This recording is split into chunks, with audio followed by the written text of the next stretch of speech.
The Secret Pain of Chinedu. In a small village in Nigeria, where the sun kissed the earth every morning and the moon whispered stories to the stars at night, there lived a young boy named Chinedu. His life seemed simple, but behind closed doors, a dark secret was tearing him apart. This is a story of courage, pain, and the power of speaking up. But before we dive into Chinedu's journey, don't forget to subscribe to our YouTube channel, like this video, and comment below with your thoughts. Your support helps us share more stories like this one. Now, let's begin. Chinedu was a bright 10-year-old boy who lived with his parents in the bustling town of Niwi. His parents, Mr. and Mrs. Okonkwo, were hardworking traders who owned a small shop in the local market. They sold everything from yams to cooking pots, and their shop was always busy. Because they worked long hours, they decided to hire a maid to help take care of Chinedu and the house. Her name was Nkechi, a young woman from a nearby village. At first, Nkechi seemed kind and caring. She cooked delicious meals for Chinedu, helped him with his homework, and made sure the house was clean. Chinedu liked her because she always smiled and told him funny stories. But as time went on, Nkechi's behavior began to change. She started doing things that made Chinedu feel uncomfortable, things he didn't understand. One evening, after his parents had gone back to the market for a late-night sale, Nkechi called Chinedu into her room. She told him to sit on the bed and began to talk about things that only adults should know. Chinedu felt confused and scared, but Nkechi told him it was their little secret. She warned him never to tell anyone, or something bad would happen to him and his family. From that day on, Nkechi continued to do things that made Chinedu feel sick inside. She would touch him in ways that felt wrong and make him touch her too. Chinedu didn't know what to do. He felt trapped, like a bird in a cage. He wanted to tell his parents, but he was afraid of what Nkechi might do.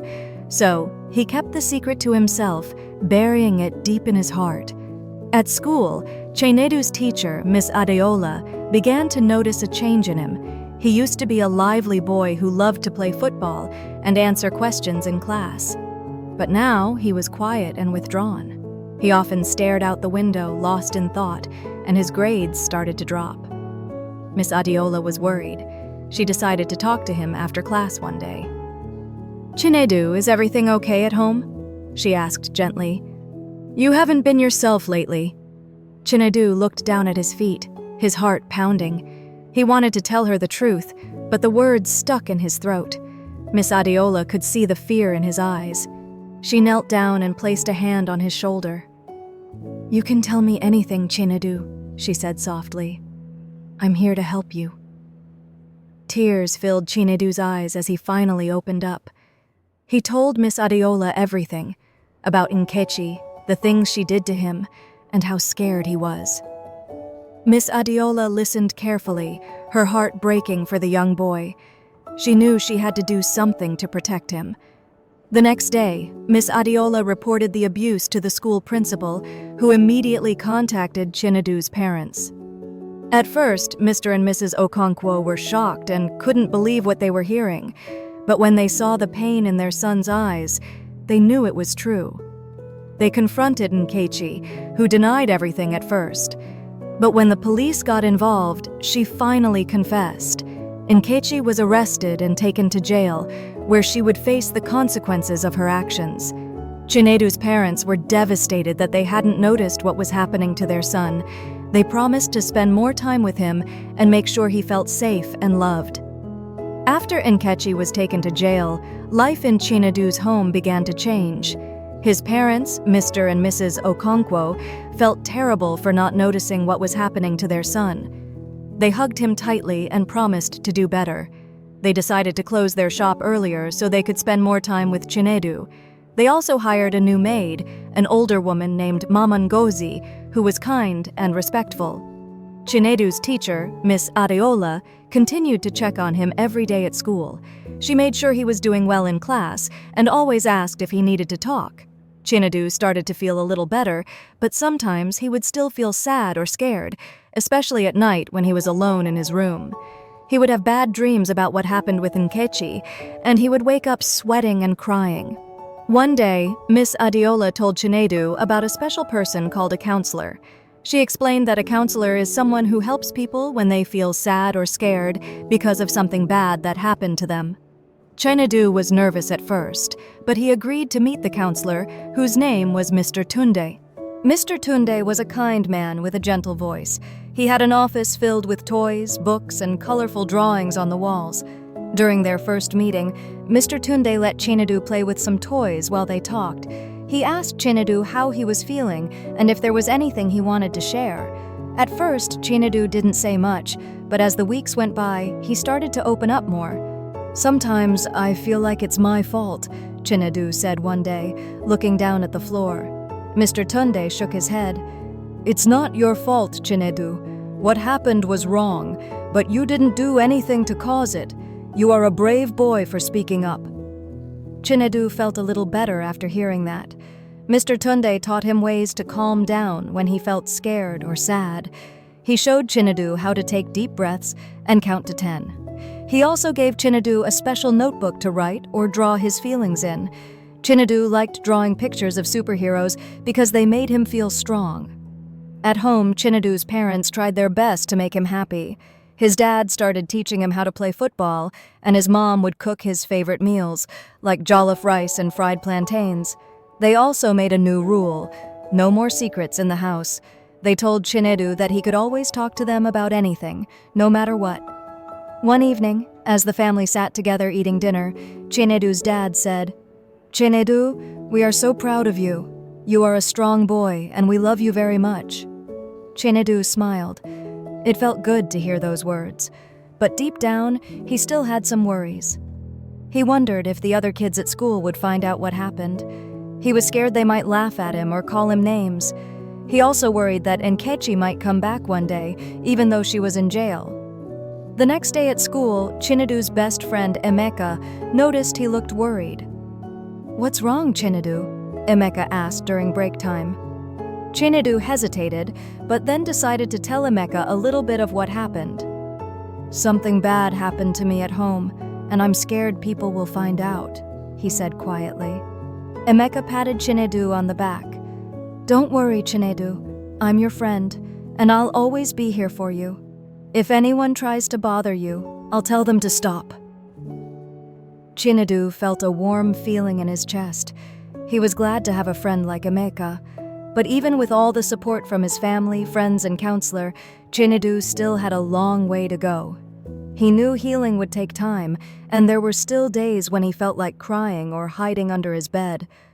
One afternoon, after a counseling session, Mr. Tunde gave Chinedu a small stone.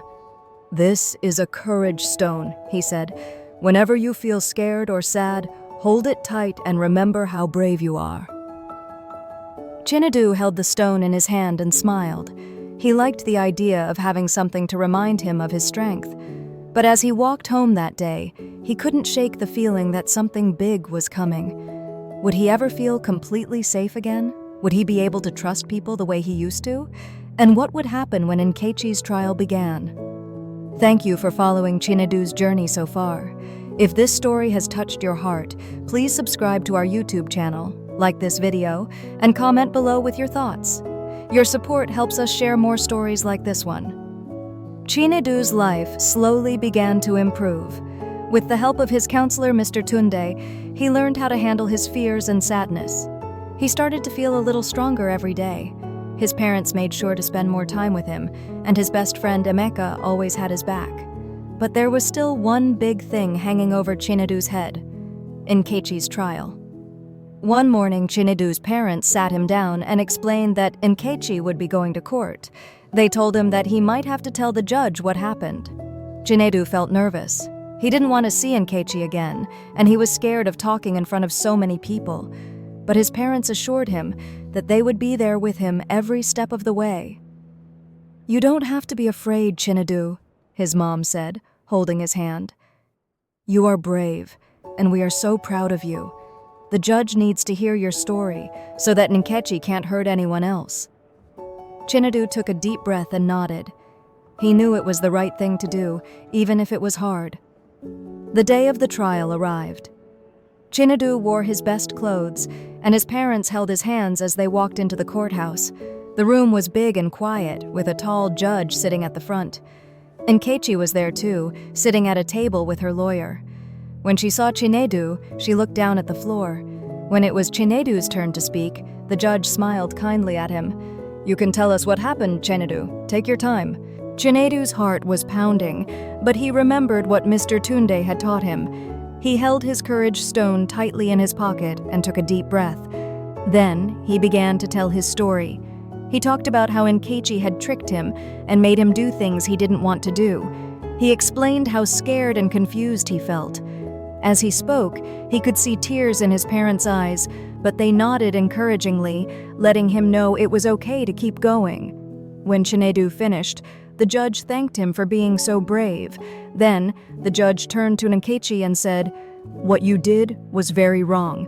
You hurt a young boy who trusted you, and you must face the consequences." Nkechi was sentenced to many years in prison. Chinedu felt a huge weight lift off his shoulders.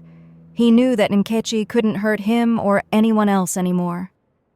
After the trial, Chinedu's family celebrated by going to his favorite restaurant. They ate delicious food and laughed together.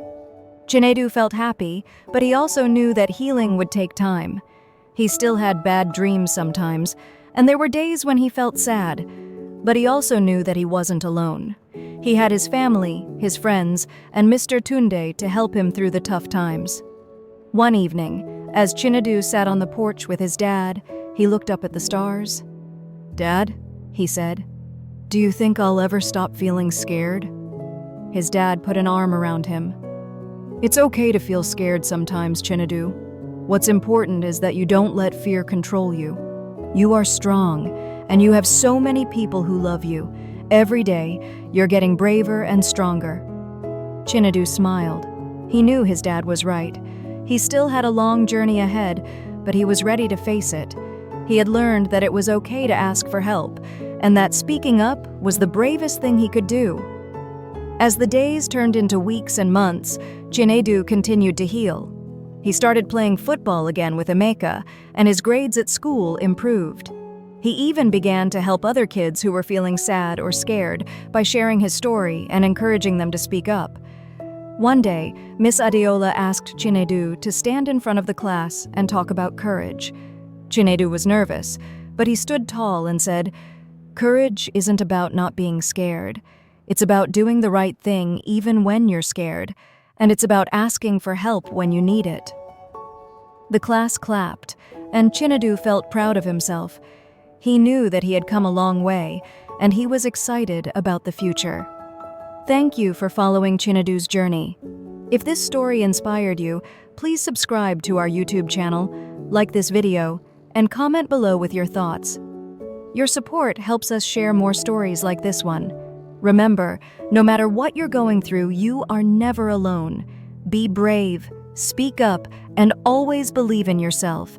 Until next time, take care.